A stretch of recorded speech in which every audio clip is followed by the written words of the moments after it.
Magandang araw sa ating lahat. Sa araw na ito ay isi-share ko lang ang aking pamamaraan paano ba malalaman kung ang belt ng washing machine ay sira na o hindi pa o kung okay pa.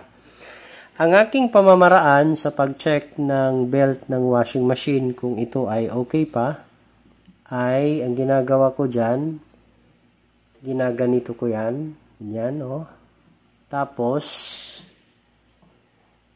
tutupiin ko yan dyan. Okay? Ganyan. Yan. Makikita ninyo, para siyang nabali, Yan, So, ibig sabihin, ang belt na ito ay sira na. Ito ay marupok na, Yan. Ulitin natin. Bali, binabaliktad ko yan. Tapos, ang gagawin natin dyan ay ibibend dyan. Yan, Nakita ninyo? Wala na. Naano na siya. Na-deform na siya, Parang napuputol na siya. Yan. Yan. So, ibig sabihin, pag ganito ang makita natin pag mag-bend tayo ng belt ng washing machine, na gagawin natin yung ganitong pamamaraan, ibig sabihin, yan ay sira. Okay? Kasi kung titingnan natin dito, sa unang tingin natin, ito ay mukhang okay pa,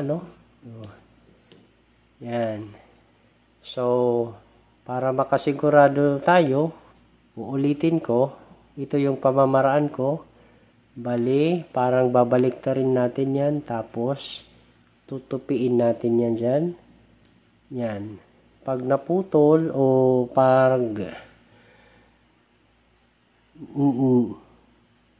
na-deform yan o pag may nakita tayo na parang ganyan, so ibig sabihin ay sira na itong belt.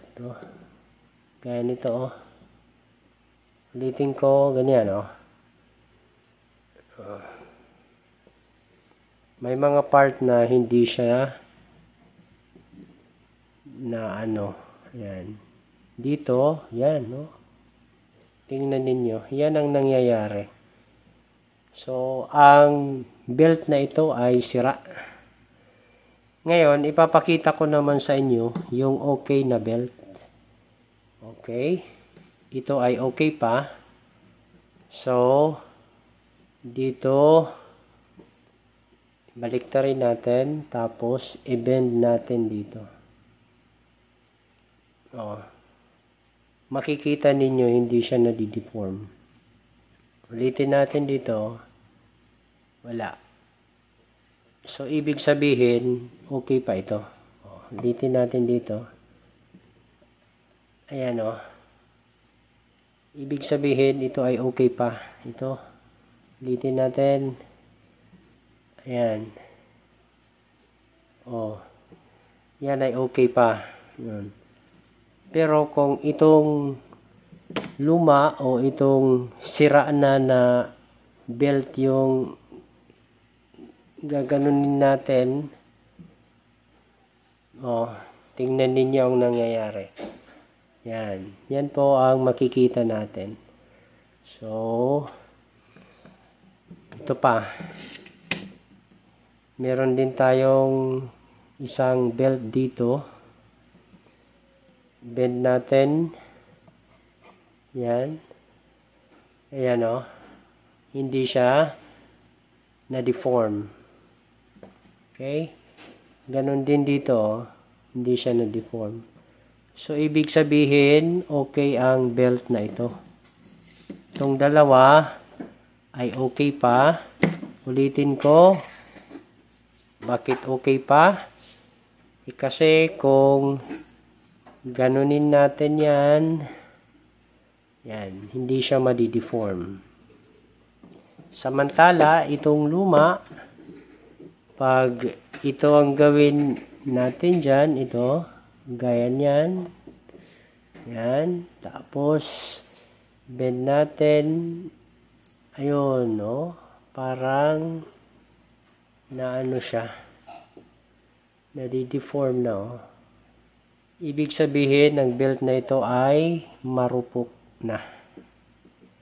So, hanggang dito na lang ang aking video tutorial. Sana po ay meron kayong natutunan sa aking ibinahagi ngayong araw.